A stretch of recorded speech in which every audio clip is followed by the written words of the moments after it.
I made a video and I shared it on TikTok, and I give an example of how Mexicans, they love basketball and they love rap music, but they hate black people. And then a lot of Mexican people were in the comment section saying things like, oh, basketball was not invented by a black man.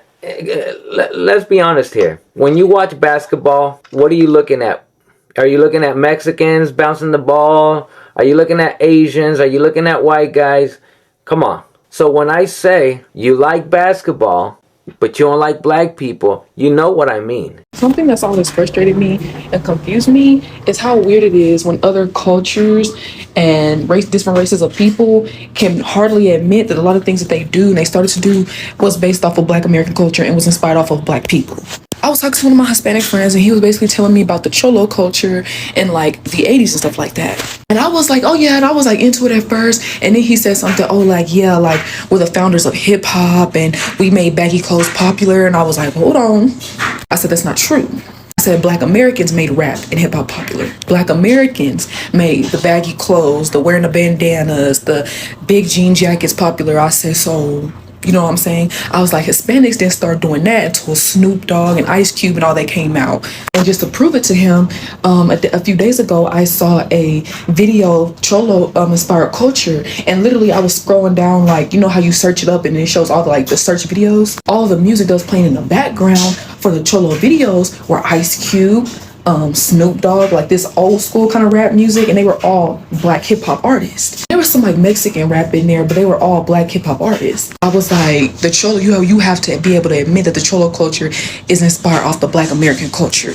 This doesn't go on to say that black people created everything, even though it seems like it, because black people's culture is heavily inspired in different people's culture. But it's like people have a heart, and then like he kind of got defensive in a way, like I was like saying that his culture like wasn't his. I'm not saying that. I'm not saying that Cholo culture doesn't exist. It does, but you have to understand who founded that, who was the root of that. You know what I'm saying? Same thing with Mexicans saying the N-word. Mexicans did not say the N-word until Ice Cube and Snoop Dogg and all them got popular, and then they started listening to music, and then the Cholo culture became popular and all that. I was like, you have to be able to accept that. It's not a bad thing. It's not saying that you don't own that culture. You don't have a right to be a Cholo. That's not what they're saying. But other people seem to forget, specifically other cultures seem to forget who founded what they're trying to do. Who was the original creators. I feel like it's important to acknowledge that. I'm not saying Cholo culture does not exist. No, that's not what I'm saying. The founders and the original creators of hip hop and rap and baggy clothes and with bandanas and big chains and grills and nice Cadillacs that bump up and down are black people, Black Americans. Let's not forget that. Hi guys, welcome back to our channel. In case you're new here, my name is Maren and I'm Maureen. So in today's video, we're going to be looking at Black American culture and how it has affected all the four corners of the world. Yeah, it is also important to note that Black Americans have had quite an influence when it comes to their culture and how they are received in other communities, right? Even here in Kenya, we've seen people assimilate the Black American culture from language, from fashion, you know, they integrate it into their own community. Music, you understand? Yeah, the only problem comes in where all of us in different parts of the world, we try to emulate or live like Black Americans, but you find there are particular groups in the world that they accept the Black American culture, but they don't accept the Black American people themselves. What are we talking about? Let's look at this video and then we come back and talk about it.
when I say you love rap music, but you don't love black people, don't start telling me how there's Mexican rappers and white rappers. No. Who sets the trends in rap? The way we dress? Who are we dressing like? Let's be honest. We're not trying to dress like white guys. Even white brands. Gucci, you name it. Who makes them popular? Once again, who has the voice? Who has worked hard to be the world's influencers? Who are the trendsetters? It's black people. Black people. And there is no machine helping black people become the trendsetters. And no, it's the opposite. The machine works for white people to make efforts so that white people have the voice, the say so, the influence, etc. But yet, black people are this powerful that no matter how much you try to suppress them, systemically oppress them, and silence them, they will find a way to be the trendsetters, to be the ones to tell you, look, this is how we're supposed to dress. This is how we're supposed to make music. This is how we're supposed to play ball, etc. When you're wearing jerseys, are you wearing a Mexican basketball player jersey? Stop. You're wearing the jerseys of black basketball players. Michael Jordan, Steph Curry, whatever, you name them. They're black. You've never once seen any Mexican guy with a Mexican basketball player jersey on. I'm sorry. Whenever you wear your shoes, what shoes are you wearing? You're wearing Jordans? Whatever it is that you're wearing, who set the trend for you to dress this way, for you to talk like this, and walk like this, and behave like this? Who? Oh, but never mind who created anything. Never mind. Who are you trying to mimic, and who it is that you are influenced by? Whenever it is that you're watching basketball, who are you watching? Are you watching it for white basketball players? For Asian basketball players? No. You're watching it for black. What jerseys are you wearing?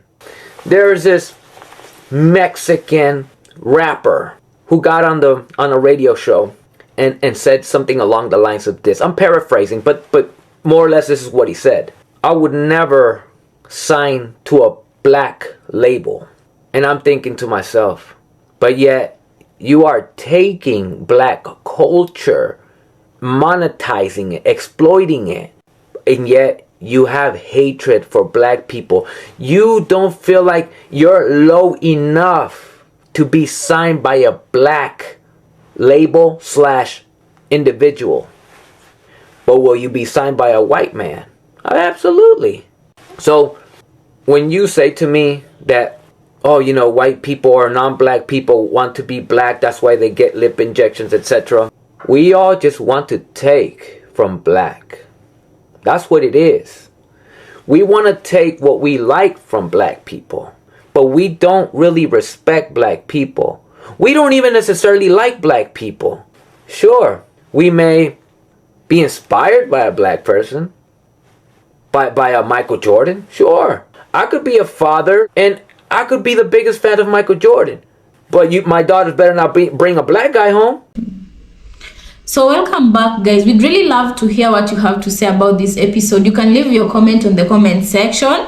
And what this Mexican dude is saying, I feel like he really speaks from a positive part of his heart. Mm-hmm. And this is not even us saying it. It's him himself who came out to call his own people out for this. What he claims is that his own community, people from the Mexican community, they like to borrow and take things from the black culture, but they don't exactly like crediting or acknowledging where it's coming from. And others even go as far as trying to own. You understand? Right. Trying to own. Like the girl who says her husband is Mexican, and she was trying to argue with the husband about the history of cholos and where they got their culture from. She acknowledges that yes, the cholo people have their own culture, but a lot of things they've borrowed from the black culture. From the black culture. And I'll also say this, even we here in Africa, Black American culture really has impacted how Africans behave, as you guys are aware. Although not so much, because Africans also have a very big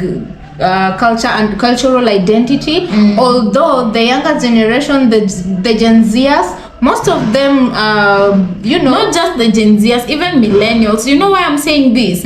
Guys, you can bear me witness. I don't know who amongst you has been to Nairobi, but if you come to Nairobi, it's a perfect example of a metropolitan city that you cannot pinpoint who is coming from where unless you sit down and have a conversation with this person. Why? A deep conversation with them. Because a lot of people in Nairobi, beginning from the airport, you'll find a lot of people from how they speak. Africans, you'll hear this, but I know a Black American can tell an African with a fake accent, Or better yet, a Black American can tell an imposter amongst them, right? Africa, they're going to be like, but there are those ones who really speak it well, that is what we mean. People are really assimilating and acquiring the culture of Black Americans. If you find traditional African culture here in Kenya, there are people who are not living in the cities, but every city, major cities in Kenya, you'll find people are dressing differently. People are not connecting with their traditional sides, Right. because of what we are talking about in this video. And Mexicans and you saw the hairstyles we displayed for you. That was happening in Korea and China. That is Asia, right? There's this trend where apparently being black, having black hairstyles, that is like the new in thing for them, and most of them actually go to monetize or become TikTok, Insta fame or TikTok famous because of the hairstyles. Did you guys see the lady with who had her hair done into an afro? And I'm telling you, that is natural. They're mixing some they found a way to make chemicals that do that with their hair. Yeah, like whoever said when you want anything duplicated or made, you can start in China because they will never miss anything. Yeah. You can come to Kenya and maybe not discover those oils or whatever, but in China is where everything is invented. Even having a black hairstyle, they somehow managed to, African Americans, Black Americans, usually say their kind of hairs are the ones that can't fight gravity, but some of them are finding ways to resist gravity there in China. Right, I'll say it's a good thing. Yeah, because they all look good, by the way.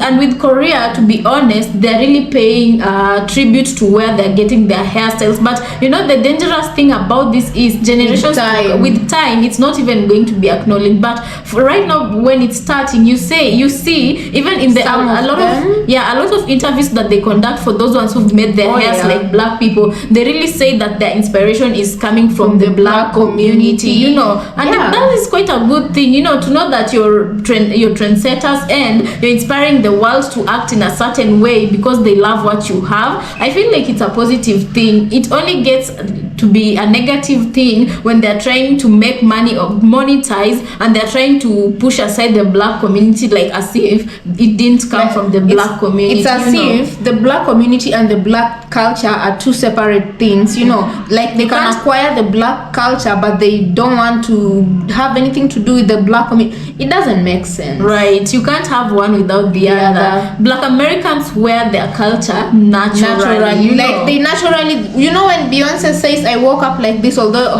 she doesn't, because she makes up herself. It's a different story. But with culture, Black Americans literally wake up like that.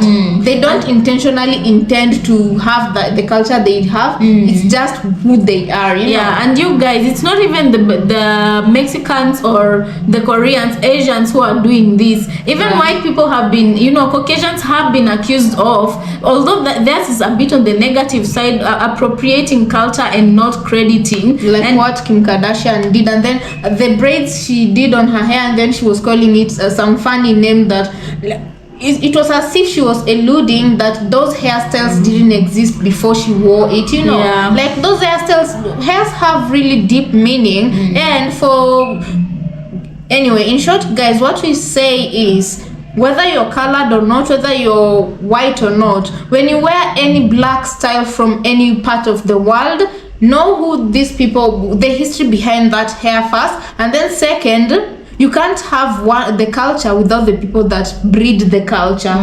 Because in order for you to even perfect this culture, you really have to know, appreciate, and live amongst the people who breed it. Right. You get? Right. And there's also the culture of hip-hop, you know. Hip-hop was such a great impact when we were growing up, you guys.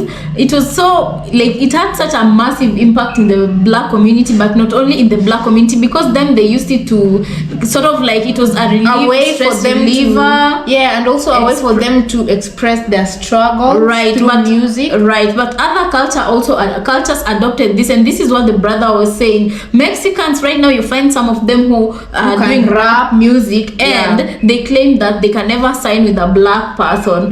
Forgetting they'd that rather sign with a white person. You guys, who creates the magic? Anyway, we'll just leave it at that, you guys. Let us know what you think about this episode. Personally, I say there's no way you can have one without the other. And also to add on to what you've said, if you want to have one without the other, ultimately maybe let's just picture a weird or crazy world where you manage to have one without the other. Do you know, if you manage to eliminate all black people and in this world and then take up their culture, it will be as vibrant as the way black people make their culture become just vibrant in the community. It will just die down and you guys will die of boredom in this big earth. At the end of the day, you'll still lose it. So if there's any white or a person of color in this platform, please, I want to know, do you agree or disagree with me that if black people were taken away from your community, it would just be boring? Because there's never a dull day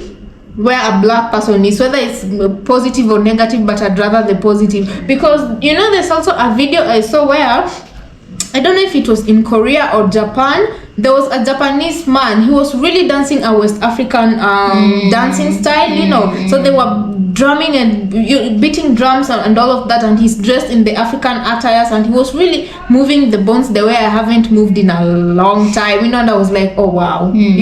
So bottom line, you can't you can't preserve that culture if the people who organically hold the culture are not there. You all just have to coexist in a way that you all can positively feed into each other's energies. What you've said, I feel like the way they normally say, I don't know if you've heard that, guys, that let's just focus on a family setup, right? And you have your mom is not liked by their aunties or her family members, and then you as your mother's child, you want to relate with those relatives, thinking that they will love you despite them hating your mom. And that's here in Africa, at least here in Kenya, they say there's no way relatives who hate your mother will learn to love you, and you have to realize that you can't hate the mother and not love the child, and you cannot hate the child and love the mother. If you hate the mother, you automatically have to hate the child. You understand?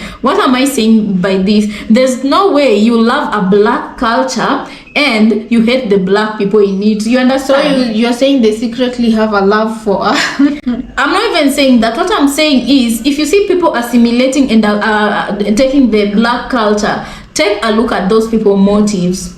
It's either they're gaining financially, or it's either they're monetizing the culture. Not that because they love it so much they want it to be, it's because in a way it's serving them and it's giving them money. You understand? You remember there was a season, I don't know if it was during COVID, but there was a time where white influencers were blackfishing on the internet, and they got brands because others were believed to be biracials and others were believed to be maybe half black. It's the same thing, right? But they didn't do anything to correct. And why were they doing that? They were even going as far as really tanning their skins and putting curls on their very straight hairs so that they would appear to be biracials, and they gained massive amount of followings. They were posted on black community posts, as black influencers, and they didn't do exactly anything to correct that, you see. So they were monetarily, they were gaining from that culture, you understand, and denying people who really could have benefited from those opportunities, who are really from that culture, So this is what I'm I'm saying. You cannot hate a black person and love their culture unless it's benefiting you in one way or another. And with that, guys, I think I'm going to rest my case there. It's quite flattering that people are loving the culture, but I still say you can't love the culture and hate the person from that culture. Is it possible? Yeah, so guys, let us know what you think about this episode, and for those who have not subscribed, please consider subscribing to our channel, and we'll see you on our next episode.